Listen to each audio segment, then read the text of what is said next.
দাবি এক, দফা এক দাবি এক, দফা এক দাবি এক, দফা এক দাবি এক, দফা এক দাবি এক।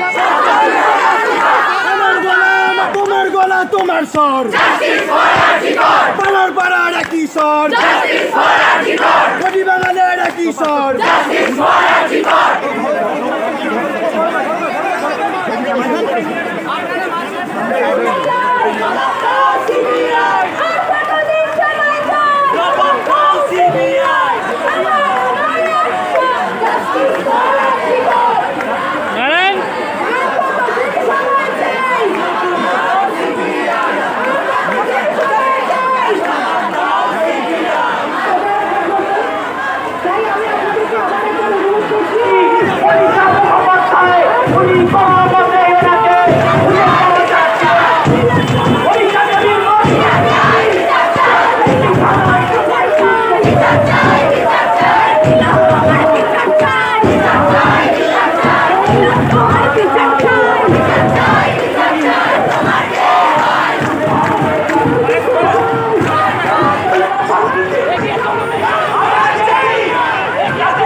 মেয়েরা সবসময় ওই খাড়ার সামনে ঝুলছে, কিন্তু কলকাতা শহরটাকে আমরা মনে করতাম, অনেকেই মনে করতো দেশের সর্বত্র গিয়ে যারা কলকাতায় আমরা থাকি সবসময় বলেছি যে আমাদের স্টেট সব থেকে বেশি সেফ, এখানে আমরা মহিলারা সবচেয়ে বেশি সেফ। সেখানে এরম একটা নির্মম ঘটনা ঘটেছে, ঘটতে পারে, এটা তো আর ওই মানে ফিউচার টাইমসে কথা বলে তো কোনো লাভ নেই। ঘটনাটা ঘটেছে এবং 23 দিন হয়ে গেল, সেখানে মানে কোনো কিছুই এগোচ্ছে না।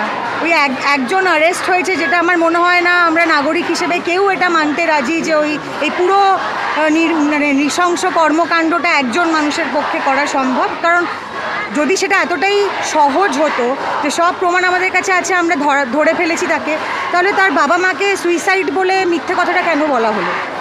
বা মানে এরকম স্তরে যে এভিডেন্স ট্যাম্পারিং হয়েছে সেটা কেন হলো?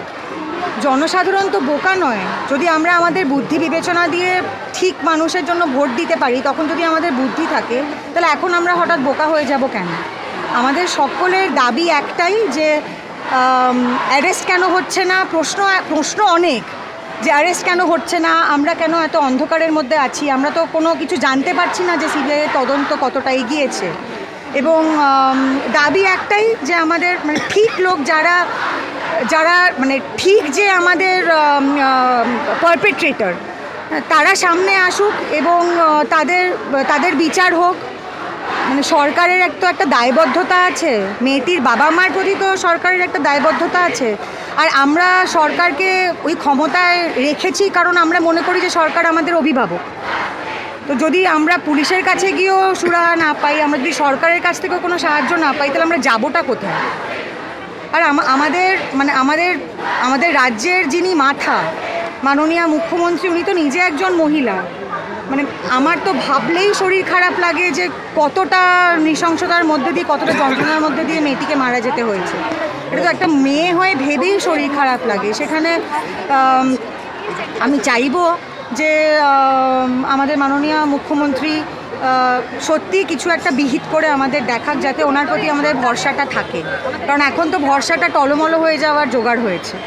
আমাদের সব প্রোটেস্টই একটাই কারণে, যাতে দোষীরা ধরা পড়ে, যাতে নারীদের সুরক্ষা থাকে, এই নিয়েই আমাদের চিৎকার চেঁচামেচি, এবং এটার জন্যই আমরা রাস্তায় নেমেছি। এবং যতদিন না প্রকৃত দোষী শাস্তি পাচ্ছে ততদিন আমরা আমাদের এই আন্দোলন, মিছিল, চিৎকার, স্লোগান চলতে থাকবে।